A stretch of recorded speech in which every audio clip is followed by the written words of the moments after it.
Hello friends, welcome back to my channel worth watching. ఈరోజు నేను సరికొత్త రెసిపీతో వచ్చాను. ఆ రెసిపీ పేరు వచ్చి మధుర్ వడ. ఇది కర్ణాటకలో చాలా famous recipe and very very tasty recipe. అది ఎలా చేయడమో ఇప్పుడు తెలుసుకుందాం. కావాల్సిన పదార్థాలు: అల్లం, ఆనియన్స్, కరివేపాకు, చిల్లీ, జీడిపప్పు, ఇవన్నీ కట్ చేసి పెట్టుకోవాలి. నెక్స్ట్ 2 స్పూన్స్ రవ, నార్మల్ రవ్వే, నేను దాన్ని వేయించుకోలేదు.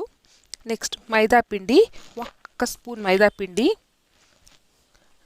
పల్లీలు, బాగా వేయించుకున్న పల్లీలు, తర్వాత నువ్వులు నేను వేయించుకోలేదు, అలానే వాడుతున్నాను.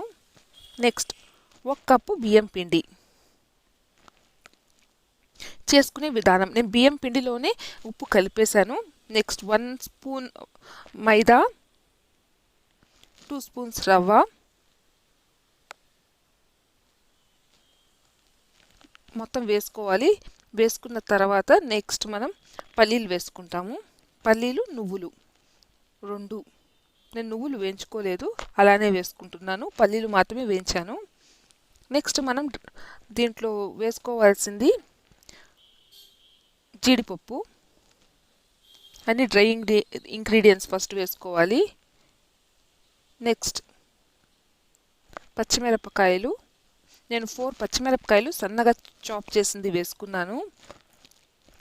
నెక్స్ట్ 2 ఆనియన్స్, సన్నగా కట్ చేసి పెట్టుకున్న 2 ఆనియన్స్ వేసుకుంటున్నాను. మొత్తం 2 ఆనియన్స్ కూడా వేసుకుంటున్నాను.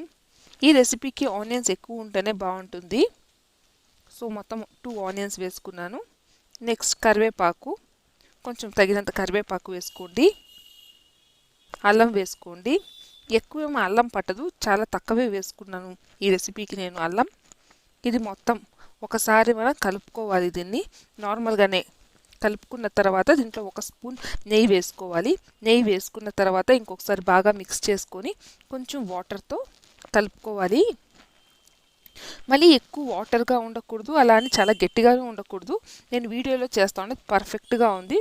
చూడండి, పర్ఫెక్ట్గా ఉంది. ఈ కన్సిస్టెన్సీలో ఉన్నప్పుడు మీరు ఈ కన్సిస్టెన్సీ అయిన తర్వాత వడ తట్టుకోవాలి. ఒక ప్లాస్టిక్ కవర్లో కొంచెం నెయ్యి వేసేసి దానిపైన ఇది ఇలా తట్టుకోండి. వడ షేప్ ఇలా రావాలి. మీకు చేత్తోనే తట్టి వేయడం వస్తే మీరు చేత్తోనే వేసుకోవచ్చు, ఇట్స్ నాట్ ఏ ఇష్యూ. ఇలా వేసుకోవాలి. ఇలా చేసుకున్న తర్వాత బాగా ఆయిల్ కాగాక మీడియం ఫ్లేమ్లో పెట్టుకోవాలి. ఈ రెసిపీకి మనం మీడియం ఫ్లేమ్లో పెట్టుకొని ఆయిల్ కాగాక ఈ వడ వేసుకోవాలి. వేసుకొని 2 పక్కల బాగా ఫ్రై చేసుకోవాలి. చేసుకుంటే లాస్ట్లో ఇలా తయారవుతుంది. బాగా 2 పక్కల వేగితే ఇలా ఉంటుంది రెసిపీ. Thanks for watching. మీకు ఈ వీడియో నచ్చితే లైక్ చేయండి, సబ్స్క్రైబ్ చేయండి. Thank you so much. Bye.